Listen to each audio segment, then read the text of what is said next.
విశ్వవిఖ్యాత నట సార్వభౌమ స్వర్గీయ శ్రీ నందమూరి తారక రామారావు గారు పార్టీ పెట్టిన ముహూర్త బలం చాలా గట్టిది. తెలుగుదేశం పార్టీ అంటేనే తెలుగు జాతి ఆత్మ గౌరవం. తెలుగుదేశం పార్టీ అంటేనే అన్నదాతకు అండ. తెలుగుదేశం పార్టీ అంటేనే పేదల కడుపు నిండా భోజనం పెట్టిన పార్టీ. తెలుగుదేశం పార్టీ అంటేనే కార్మిక కష్టాలు తీర్చేదానికి పుట్టిన పార్టీ. కులాలు, మత, ప్రాంత ఎజెండాతో అనేక పార్టీలు పుట్టినాయి. కానీ తెలుగు జాతి కోసం పుట్టిన ఏకైక పార్టీ మన పార్టీ తెలుగుదేశం పార్టీ. 43 ఏళ్ల ప్రయాణంలో ఎన్నో విజయాలు చూసాం. మనకు ప్రతిపక్షం కొత్త కాదు, మనకి అధికారం కూడా కొత్త కాదు. అధికారంలో ఉన్నా ప్రతిపక్షంలో ఉన్నా తెలుగు వాళ్ళు ఎక్కడైనా ఇబ్బందుల్లో ఉంటే మొదటిగా స్పందించిన పార్టీ ఒక తెలుగుదేశం పార్టీ. సమాజమే దేవాలయం, ప్రజలే దేవుళ్ళన్న అన్నారు అన్న ఎన్టీఆర్. మన అధినేత చంద్రబాబు గారు దగ్గర నుంచి కార్యకర్తల వరకు అందరం ఏదో ఒక రూపంలో ప్రజలకి సేవలు చేసుకుంటూ వచ్చాం. మారుతున్న కాలానికి తగ్గట్టుగా పార్టీ కూడా అడుగులు వేయాలి. ఎప్పటికప్పుడు పార్టీలో చర్చ జరగాలి, ప్రజలకు మరింత దగ్గర అవ్వాలి. ప్రణాళికలు సిద్ధం చేసి ఆ ప్రణాళిక పైన మహానాడులో చర్చించాల్సిన బాధ్యత మనందరిపైన ఉంది.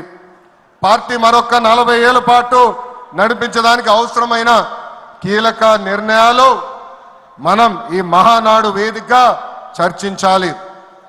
తెలుగువారి ఆత్మగౌరవం పార్టీ మూల సిద్ధాంతం. దీంతో పాటు మారుతున్న ప్రజల అవసరాలు తగ్గట్టుగా పార్టీలో కీలకమైన విధానం తీసుకుని రావాల్సిన అవసరం చాలా చాలా ఉంది. కాలం మారుతున్నాయి, ప్రజల అవసరాలు మారుతున్నాయి. వాళ్ళ ఆలోచనల విధంగా మనం నడవాల్సిన అవసరం ఉంది. అన్న ఎన్టీఆర్ హయాంలో ఆత్మ గౌరవం అనే నినాదంతో నియంతృత్వాన్ని మనందరం తరిమికొట్టాం. మన చంద్రన్న హయాంలో ఆత్మవిశ్వాసంతో తెలుగు ప్రజల భవిష్యత్తుకు పునాది మనం వేశాం.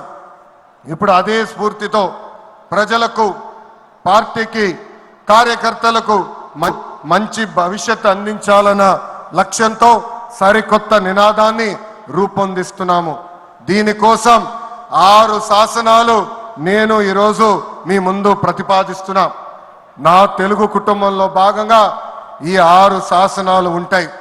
మొదటిది తెలుగు జాతి విశ్వఖ్యాతి, 2 యువగలం, 3 స్త్రీ శక్తి, 4 పేదల సేవల్లో సోషల్ రీఇంజనీరింగ్, 5 అన్నదాతకు అండగా, 6 కార్యకర్తలే అధినేత. ఇవి మన 6 శాసనాలు. మొదటిది తెలుగు జాతి విశ్వఖ్యాతి. నేడు దేశంలోనే తెలుగుదేశం వల్ల తెలుగు వాళ్ళకు ప్రత్యేక గౌరవం, గుర్తింపు వచ్చింది. ఆనాడు అన్నగారిని బర్తరఫ్ చేస్తే ఢిల్లీలో మెడలు వంచి తిరిగి ముఖ్యమంత్రి అయ్యారు అన్నగారు. అదే తెలుగు జాతి పౌరుషం. తెలుగు వారిని ప్రపంచంలో పెట్టింది మన చంద్రన్న. కులం, మతం, ప్రాంతం అతీతంగా అన్ని రంగాల్లో ప్రపంచంలోనే నంబర్ 1 స్థానంలో తెలుగు జాతి ఉండాలి. అన్ని రంగాల్లో మన తెలుగువారు ముందు ఉండాలి. ఇది ఎజెండాగా పెట్టుకుని మనందరం పని చేయాల్సిన అవసరం ఉంది. రెండోది యువగలం. తెలుగుదేశం పార్టీలో యువతకు పెద్ద పీట వేస్తున్నాం. వేదికమైన మీరు చూస్తే అర్థమవుతుంది. మొన్న జరిగిన ఎన్నికల్లో 164 శాసనసభ్యుల్లో 88 మంది మొదటిసారి గెలిచిన శాసనసభ్యులు ఉన్నారు. కేబినెట్లో కూడా తీసుకుంటే 25 మంత్రులకి ఏకంగా 17 మంది మొదటిసారి మంత్రులుగా కూడా నియమించారు గౌరవ జాతీయ అధ్యక్షులు చంద్రబాబు నాయుడు గారు. సీనియర్ని, జూనియర్ని గౌరవిస్తాం, పనిచేసే వాళ్ళని ప్రోత్సహిస్తాం.